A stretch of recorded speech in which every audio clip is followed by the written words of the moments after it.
Oh, that's horrible. Well, That's really bad.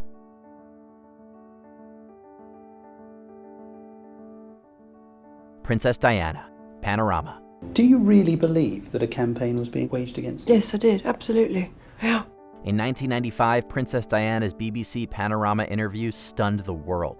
Speaking with journalist Martin Bashir, the interview painted a picture of a woman caught in a toxic institution. Diana revealed the breakdown of her relationship, famously stating, "Well, there were 3 of us in this marriage, so it was a bit crowded." However, years later, it was revealed that Bashir had used deceitful tactics to secure the chat, including tricking the Princess of Wales with falsified bank statements. Martin Bashir spun a web of elaborate lies to win the trust of the princess. It was a clear example of the relentless media obsession with Diana's private life, made all the more tragic by the fact that she would lose her life nearly 2 years later while being pursued by the press. Diana, Princess of Wales, has in fact been killed in that car accident. Chester Bennington, 1027 KISS FM. I dreamed I was missing. You were so scared. Just weeks before he tragically took his own life, Linkin Park frontman Chester Bennington gave a revealing interview with 1027 KISS FM. In the chat, he talked about how making music helped him through dark times and reflected on inner struggles, even saying, "I find myself getting into these patterns of behavior." This is a bad place for me to be by myself. And so when I'm in that, like, my whole life gets thrown off. Like, if I'm in there, like, I don't say nice things to myself. Like, there's another Chester in there that's like, wants to take me down. Despite his openness, Chester also maintained a hopeful tone, one that made his passing shortly after all the more devastating. The interview shows a man still trying to fight and still trying to heal. Oh, look at you. Did a single tear just trickle? In hindsight, it's a heartbreaking final glimpse of someone who gave so much to others while fighting demons of his own. Britney Spears, primetime. In 2003, a 21-year-old Britney Spears sat down with Diane Sawyer for a primetime TV interview that has since aged like milk. He's left the impression that you weren't faithful, that you betrayed the relationship. I think everyone has a side to their story. Sawyer grilled Britney about her breakup with Justin Timberlake, accused her of being a bad role model, and even relayed a statement by the then First Lady of Maryland saying she should be shot. Oh, that's horrible. Well, that's really bad. Because of the example for kids and how hard it is to be a parent. Britney, visibly distressed in moments, broke down in tears. At the time, this was seen as tough journalism. Now, in the wake of the #FreeBritney movement and greater awareness of her troubled past, this interview feels exploitative and cruel, not to mention interrogative. Is it an addiction? Is it an addiction? No, I think it's an addiction. I think it does put me, it makes me happy. Bruce Willis, The One Show. In a 2013 appearance on BBC's The One Show, Bruce Willis appeared confused and disengaged, struggling to answer basic questions. Yeah, it's a difficult title. It's a good At the time, the interview was seen as bizarre, with critics labeling Willis aloof or uninterested. Have a sandwich and let's go shopping. Die Hard. That would have been your choice in time. Well, it's about, it makes about as much sense. A good, or maybe there is a good day to die hard. Some viewers even described as torture.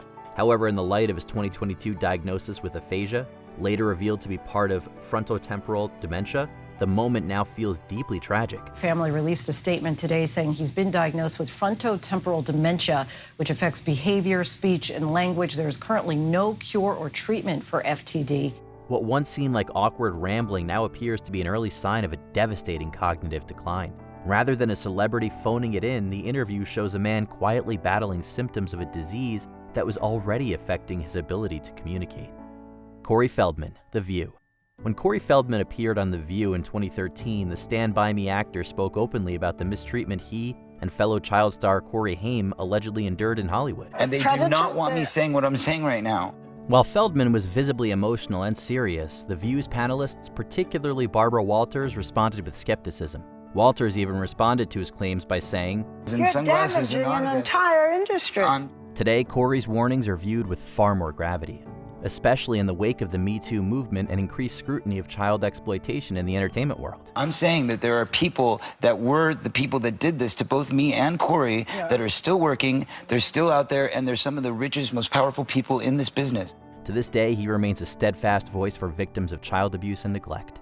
I am using this to draw a line in the sand, to say to the Hollywood community, we are better than this.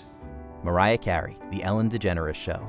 The Ellen DeGeneres Show is often billed as a lighthearted space full of laughter and games. But in a 2008 appearance on the Emmy-winning daytime talk show, Mariah Carey found herself in a painfully uncomfortable situation. People are saying that that you're pregnant. There's rumors. Don't discuss that. All right. Amid swirling pregnancy rumors, Ellen offered the singer champagne on air, trying to pressure her into confirming whether she was expecting or not. Clearly uneasy, Mariah awkwardly declined and attempted to laugh it off. You're pregnant!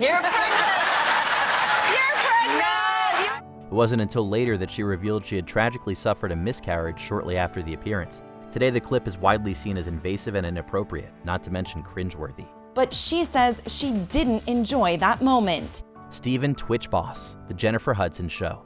Stephen Twitch Boss sadly took his own life in December 2022 at 40 years of age. However, the beloved DJ from The Ellen DeGeneres Show had made a public television appearance just days before his death. In an interview on The Jennifer Hudson Show, Boss appeared radiant, joking with host Jennifer and speaking excitedly about upcoming holiday projects. So our kids, they're not shy at all. Like, at all, you know what I mean? at all. And sometimes Yeah. we worry sometimes about it. Yeah, we love it. a little too much. But we worry. You see it? Yeah, Oh, they are not shy at They're all. not shy at all. They're just like, they don't ask like where they need to be. They just kind of walk in front of the camera. They're just like... He showed no visible signs of distress, making the shock of his passing all the more devastating. The disconnect between his vibrant presence and his internal pain only underscores how invisible mental health struggles can truly be. I love the little babies. I love them. And to be quite, it's a constant conversation. Amy Winehouse, Friday Night with Jonathan Ross. Just try to make me go to rehab. Go. Amy Winehouse gave several interviews that feel tragically revealing in hindsight, but her 2004 appearance on Friday Night with Jonathan Ross stands out as one of the most heartbreaking. You're a very confident young woman, I've noticed. Have you always been kind of this self-possessed? Yeah. No, I mean that nicely. I mean, I'm surprised, and it's a good thing. Do you get it from your mum, your dad? I don't know. My dad's quite outspoken. It was a moment of celebration for Amy as she was promoting her first studio album and was already being hailed as a powerhouse rising star. But even in this relatively early appearance, Amy seemed uncomfortable and guarded, brushing off questions and giving answers laced with nervous laughter. Yeah, one of them tried to mold me into a big triangle shape, and I went, no. I've got my own style. I've got my own style, and I wrote my own songs, and, if someone has so much of something already, there's very little you can add. Her perceived withdrawn demeanor in retrospect showed the beginning of a troubled life fueled by addiction and personal turmoil. Years later, Amy would die from accidental alcohol poisoning at the age of 27. I cheated myself like I knew I would. Melissa Benoist, The Tonight Show starring Jimmy Fallon. When Supergirl star Melissa Benoist appeared on The Tonight Show starring Jimmy Fallon in 2016 and told a quirky story about a household mishap, nobody thought anything of it. You see, Melissa explained how she tripped down the stairs and injured her eye after colliding with a potted plant. And I slipped and fell and hit my eye on a potted plant. But years later, the truth behind that moment came to light. I want those statistics to change, and I hope that telling my story might help prevent more stories like mine from happening. In 2019, Benoist bravely revealed she was a survivor of domestic violence, detailing an incident where a phone was thrown at her face, causing the same eye injury. We made up a flimsy story together. I had tripped and fallen on the stairs of our deck and hit my face on a potted plant. In such, the story she told on Fallon was likely a cover crafted to hide the tragic truth. Chadwick Boseman, Sirius XM. When Chadwick Boseman was diagnosed with stage 3 colon cancer in 2016, he chose to fight the battle privately. Over the next 4 years, while undergoing countless surgeries and chemotherapy, Boseman brought Black Panther to life, turning the character into a global symbol of strength. My king. Stop it. Stop it.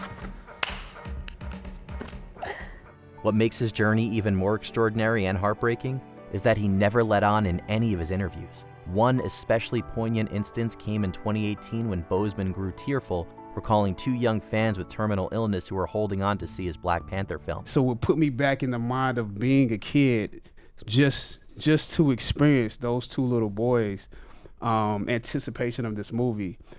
And when I found out that